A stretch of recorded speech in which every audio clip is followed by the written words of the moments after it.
Salut à tous, très heureux de vous retrouver pour cette toute nouvelle vidéo. Il reste quelques secondes à jouer. Quelques points d'écart, 1, 2 ou 3 points d'écart, on est dans un match à une possession. Si vous aviez le choix, à qui donneriez-vous le dernier ballon du match pour arracher la victoire ou arracher éventuellement une prolongation? C'est une question sur laquelle il y a beaucoup de mythes et finalement assez peu de réalité.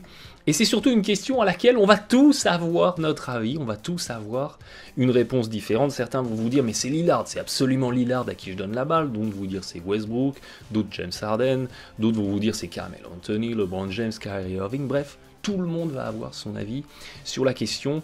Et moi ce que je voulais vous proposer, c'est une vidéo où on essaye à base de données factuelles, de présenter un espèce de top 10 des joueurs les plus clutch de la NBA. Alors je ne suis pas du tout un fan des top 10 parce qu'il y a plein de fois où à mes yeux ça n'a aucun sens, mais je trouvais que là c'était pertinent parce que la méthodologie que j'ai utilisée pour faire ce classement, elle est très très simple. J'ai pris les pourcentages de réussite sur les tirs à moins de 30 secondes de la fin d'un match, dans un match à une possession d'écart, donc plus ou moins 3 points d'écart.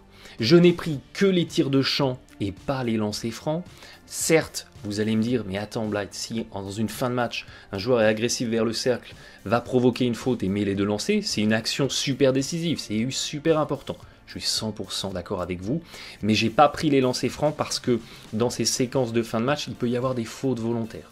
Même si c'est très important de prendre les lancers francs, je n'ai pris que les tirs de champ. Donc partez du principe que c'est une fin de match où la défense, elle défend super bien, elle ne va pas faire faute, et c'est vraiment le tir à 2 points ou à 3 points qui va faire la différence. J'ai pris donc ces pourcentages de réussite sur les 5 dernières années, parce que il faut un échantillon le plus large possible pour essayer de se rapprocher d'une vérité la plus vraie possible. Et à partir de là, j'ai fait un classement. Alors, autre chose à avoir en tête, il existe, si ça se trouve, dans la NBA, des joueurs qui sont super clutch, mais ils ne tentent que 1, voire 2 tirs par an dans les conditions que j'ai précisées. Donc, ça se trouve, il existe des joueurs ultra clutch qui ont fait un 2 sur 2, mais je ne peux pas les intégrer dans mon classement parce que si ça se trouve, ils ont eu 2 fois un énorme coup de chance. On est obligé d'écrémer et de ne garder que les joueurs qui en tentent le plus. Donc là, j'ai pris dans mes classements les 50 joueurs de la ligue qui en tentaient le plus. J'espère que vous avez compris la méthode, mais en gros, vous allez voir, le classement réserve pas mal de surprises. Il y a pas mal de mythes qui vont tomber et pas mal de réalités qui vont se révéler. Sans plus attendre, eh bien, je vous propose qu'on rentre dans le crunch time, qu'on rentre dans le Mega Money Time et qu'on se lance dans ce top 10. Ayez en tête, avant qu'on démarre, les pourcentages moyens de la NBA dans ces conditions. Moins de 30 secondes à jouer, plus ou moins 3 points d'écart. 36% de réussite à 36% de réussite à 2 points en moyenne en NBA. 23% à 3 points. Au total, on a un 32,30% de réussite. Donc, vous voyez que ce sont des tirs où le pourcentage est assez faible. Ayez ce pourcentage-là en tête parce que ça vous permettra de savoir par rapport aux joueurs que je vais vous présenter s'ils sont bien au-dessus de la moyenne ou si finalement ils sont tout juste à la moyenne. Allez, c'est parti. I call game. En numéro 10, on retrouve Eric Bledsoe, transfuge des Suns vers les Bucks, qui, sur les 5 dernières années, a tourné à 34,9% de réussite sur ses tirs tentés en toute fin de match. Il en a tenté 43 sur les 5 années, il en a marqué 15.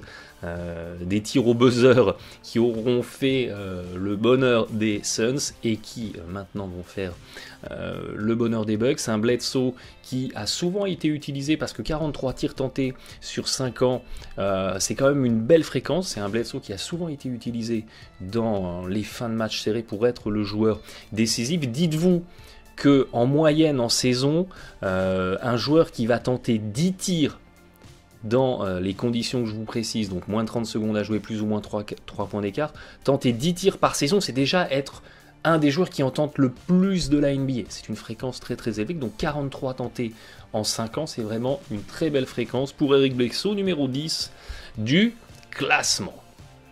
En numéro 9, première surprise, premier mythe qui s'effondre. On retrouve Damian Lillard. Alors, il est dans le top 10, ce qui est déjà très très bien, mais il n'est donc pas, selon ma méthodologie, le joueur le plus clutch de la NBA. Il est à 37% de réussite sur ses tirs décisifs. Il en a tenté 73, c'est énorme, pour 27 marqués, ce qui est aussi énorme. Alors on voit beaucoup Damian Lillard dans des top 10 de joueurs décisifs que les fans des Blazers ne manquent pas de relayer sur les réseaux sociaux, et c'est vrai que ces tirs sont souvent très très spectaculaires et tout bonnement incroyables. Je pense notamment aux playoffs face aux Rockets, le tir qui arrache la série, mais ayez bien en tête que certes il en a marqué beaucoup, mais il en a aussi tenté énormément. 73 tirs tentés en 5 ans, c'est colossal. Donc il y en a beaucoup marqué, c'est spectaculaire, mais dites-vous qu'il y en a eu aussi énormément de manqués. Ceux-là, vous ne les verrez jamais en vidéo, sauf si vous regardez tous les matchs, mais il faut les avoir en tête. Damian Lillard à 37%, 9e du classement. Particularité de Lillard, c'est un excellent tireur de lancer franc dans ses fins de match serrés. C'est vraiment le métronome au lancer dans les fins de match. Il est très très très bon. Je vous l'ai dit, j'ai pas tenu compte des lancers francs dans mon classement, mais que des tirs de champ. Mais ayez-le en tête. Ne faites pas faute sur Damian Lillard dans les fins de match si c'est un match serré et que vous êtes un de ses adversaires. En numéro 8, on retrouve Marc Gasol. On retrouve le pivot des Memphis Grizzlies, qui, dans ses tirs tentés quasiment au buzzer ou dans les toutes dernières secondes, tourne à 37,1%. Il en a tenté 35, donc on n'est pas dans des volumes colossaux, mais ça fait quand même partie du top 50 des joueurs qui en tentent le plus dans la ligue, 13 sur 35. Une belle réussite, un Gasol qui a souvent effectivement été décisif dans les fins de match pour les Grizzlies. En numéro 7, et peut-être deuxième petit mythe, on retrouve DeMar DeRozan. Pourquoi je dis petit mythe? Parce que, il n'y a pas si longtemps que ça, j'ai fait une vidéo sur les Raptors, et je vous ai dit, attention, les Raptors, ils font une saison très très impressionnante, mais dans les fins de match, ils s'écroulent, le pourcentage de réussite plonge, les passes décisives disparaissent, on se retrouve dans du hero ball, et donc j'ai été un peu surpris, parce que je suis moi-même le premier surpris des résultats que je trouve dans les vidéos que je vous propose, de trouver DeMar DeRozan en numéro 7, mais pourtant, sur les 5 dernières années, sur ses tirs ultra décisifs, il a tourné à 37,3%, 19 tirs marqués pour 51 tentés, donc il y a quand même une belle fréquence de tentatives.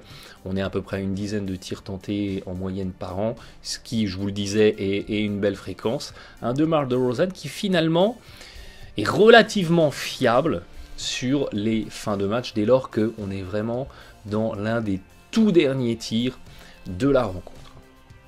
En numéro 6, on retrouve Kevin Durant, on retrouve Durantula. On retrouve Durantula qui tourne à 37,5% sur les tirs décisifs. Il en a tenté 48 sur les 5 dernières années. 18 sur 48 pour ses game winners. Alors j'ai mis game winners, ça n'en est pas forcément toujours, mais sur ces tirs où effectivement on va faire la différence si on le marque ou pas. Kevin Durant qui est donc également une valeur sûre, même si en relativisant 37,5, c'est pas non plus colossal, mais on est 5 points au-dessus de la moyenne NBA, ce qui commence à être relativement impactant. On va rentrer dans le top 5. On va entering the top 5. Accrochez-vous bien, mettez vos ceintures. En numéro 5, on retrouve DeMarcus Cousins. On retrouve DeMarcus Cousins qu'on salue bien. Lui qui malheureusement a vu sa saison s'interrompre de la manière la plus brutale qui soit pour un sportif. Cousins qui tourne à 37,7% de réussite. Vous voyez que ça se joue dans un mouchoir, hein. C'est vraiment sur des dixièmes que le classement s'est fait. Sur les 5 dernières années, 53 tirs clutch tentés, il en a mis 20, ça a fait le bonheur des Kings, mais même du côté des Pelicans cette saison et la saison passée, même s'il n'a joué que 2 ou 3 mois là-bas, sur la saison passée, eh bien, il était pas mal sollicité dans les fins de match serrés. Il a une belle fréquence de tentative de ses tirs clutch et à pratiquement 38%. Il a un pourcentage tout à fait honorable. Et si, en tant que coach, vous décidez à donner le ballon à DeMarcus Cousins, on ne pourra pas vous objecter que c'est un choix qui n'est pas pertinent. En numéro 4. En numéro 4, on trouve Dwayne Wade, on trouve Papi Wade. On trouve Papi Wade. Alors, je vous l'ai dit, le classement s'est fait sur les 5 dernières saisons. Donc, évidemment, il y a des joueurs qui sont en train de monter en puissance et d'autres qui sont en train un petit peu de péricliter. Évidemment, Dwayne Wade, il est plutôt dans une phase descendante, mais pas plus tard que hier. Donc vendredi, j'enregistre cette vidéo samedi 24 février, pas plus tard que hier, Dwayne Wade met un 2 points, alors c'était à 36 secondes de la fin, donc qui rentre pas dans ma comptabilité, mais il met un 2 points quasi décisif dans une fin de match serré, donc ça reste un joueur, malgré les années, sur lequel on peut compter dans les fins de match. 38,5%, 39 tirs tentés, dans des moments décisifs, il en a mis 15. Certes, on n'a pas un volume extrêmement colossal, mais quand Wade a été sollicité sur des fins de match serrées, et comme il l'est toujours, eh bien, c'est quelqu'un sur lequel on peut compter. En numéro 3, alors attention, on rentre sur le podium. Médaille de bronze, puisque c'est les Jeux Olympiques. En numéro 3, on retrouve Kyrie Irving. On retrouve Kyrie Irving, c'est vrai. C'est vrai qu'il a beaucoup fait parler de lui sur les fins de match serrés. Il est à 39,5%, on frôle les 40%. 43 tirs quand même tentés dans ces conditions, c'est pas mal. D'autant plus qu'il évoluait les saisons passées entre guillemets dans l'ombre de LeBron James, donc on pouvait considérer qu'il n'était pas forcément la première option dans les fins de match, et quand même 43 tirs tentés en 5 ans, il en a mis 17, 40% de réussite sur ces tirs qui sont quand même évidemment extrêmement bien défendus.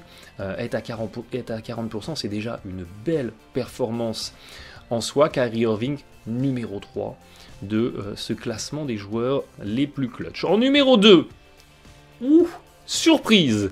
En numéro 2, surprise! Parce que quand on parle de joueurs décisifs du côté des Blazers, c'est sans doute pas de CJ McCollum qu'on va parler en premier. Et pourtant,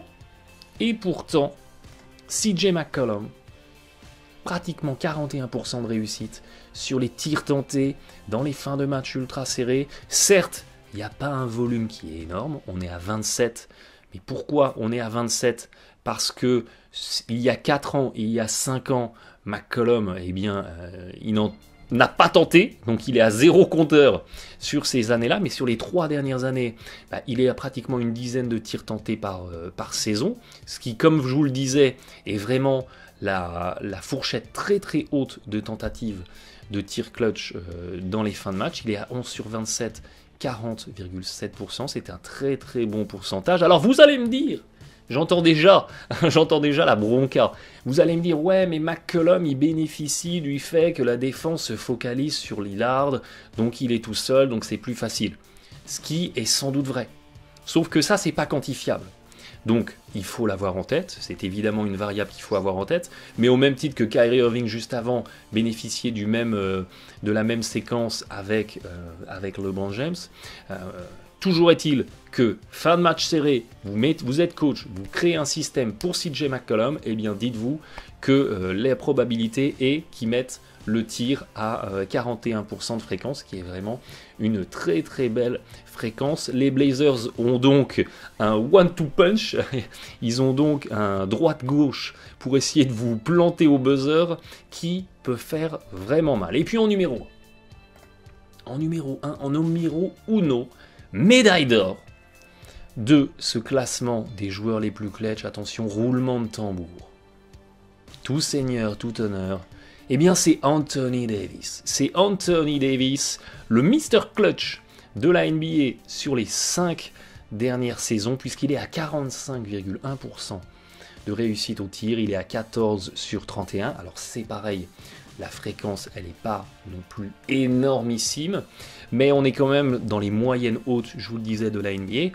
31 tirs, c'est déjà significatif, hein. On n'est pas en train d'évaluer sur 6 tirs tentés. 31 tirs, c'est déjà significatif. On est à plus de 45%. C'est absolument colossal.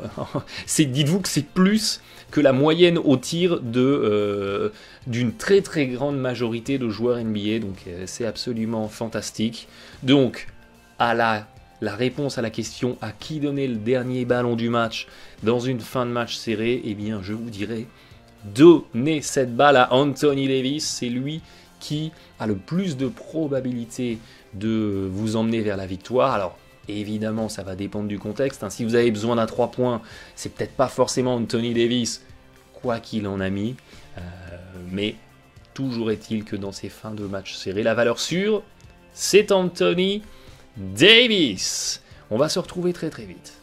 On va se retrouver très très vite pour la deuxième partie de cette vidéo sur les joueurs et les instants décisifs, avec bien le revers de la médaille, avec une vidéo sur à qui ne pas donner le ballon du game winner, qui est un envoyeur de parpaings, de saucissons, et va vous envoyer droit dans le mur si vous lui donnez la balle dans une fin de match serrée. On fera également le point sur les superstars dont on n'a pas vu le nom circuler dans ce top 10. On verra un petit peu comment ils se positionnent.